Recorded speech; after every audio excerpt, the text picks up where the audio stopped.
झारखंड में सियासी पारा चढ़ा हुआ है। 13 नवंबर को एक चरण में मतदान हो चुका है और अब 20 नवंबर को दूसरे चरण में 38 सीटों के लिए मतदान होना है। लेकिन खास बात यह है कि झारखंड में दूसरे चरण में होने वाले चुनाव में झारखंड के सबसे बड़े सियासी परिवार शिबू सोरेन के 4 लोगों का सियासी भविष्य दांव पर है, जिनमें 3 लोग जेएमएम के चुनावी सिंबल पर चुनाव लड़ रहे हैं, जबकि एक बीजेपी के सिंबल पर चुनावी मैदान में है। इनमें मुख्यमंत्री हेमंत सोरेन भी शामिल हैं। हेमंत सोरेन साहिबगंज की बरहेट से चुनाव लड़ रहे हैं। हेमंत के छोटे भाई दुमका से जेएमएम के सिंबल पर मैदान में हैं, तो हेमंत की पत्नी कल्पना गांडे सीट से ताल ठोक रही हैं। वहीं हेमंत की भाभी सीता सोरेन भारतीय जनता पार्टी के सिंबल पर जामताड़ा से चुनावी मैदान में हैं। सबसे पहले बात प्रदेश के मुखिया हेमंत सोरेन की करते हैं। 2014 से बरहेट में चुनाव लड़ रहे हेमंत सोरेन के लिए इस बार का मुकाबला आसान नहीं है। बीजेपी ने उनके खिलाफ मजबूत स्थानीय उम्मीदवार गमालियन हेम्ब्रम को उतार दिया है। इसके अलावा बीजेपी बरहेट में हेमंत को घेरने की हर रणनीति पर काम कर रही है। हालांकि अपनी रैली के दौरान हेमंत सोरेन ये दावा कर चुके हैं कि बरहेट की जनता को जेएमएम पर भरोसा है और इस बार भी वो इसे ही वोट देंगी।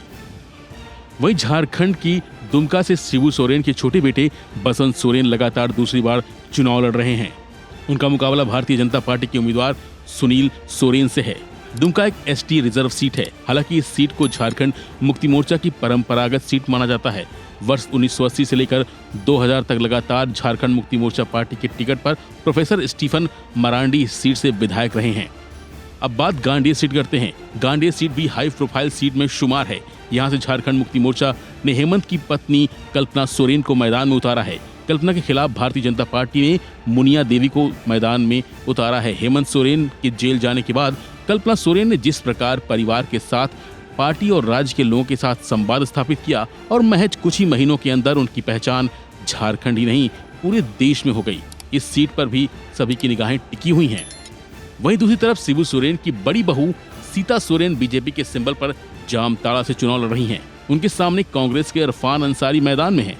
मुस्लिम और आदिवासी बाहुल्य जामताड़ा को अंसारी परिवार का गढ़ माना जाता है। सीता अब तक जामा से चुनाव लड़ रही थी, लेकिन इस बार बीजेपी ने उन्हें जामताड़ा भेज दिया है। यानी कुल मिलाकर आने वाली 20 तारीख को जनता न सिर्फ झारखंड के मुख्यमंत्री या फिर विधायक के लिए वोट करेगी, बल्कि इस प्रदेश के सबसे बड़े सियासी परिवार की किस्मत का फैसला भी करेगी।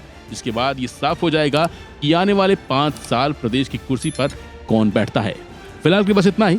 बाकी अपडेट लिए बने रहिए वन इंडिया हिंदी के साथ।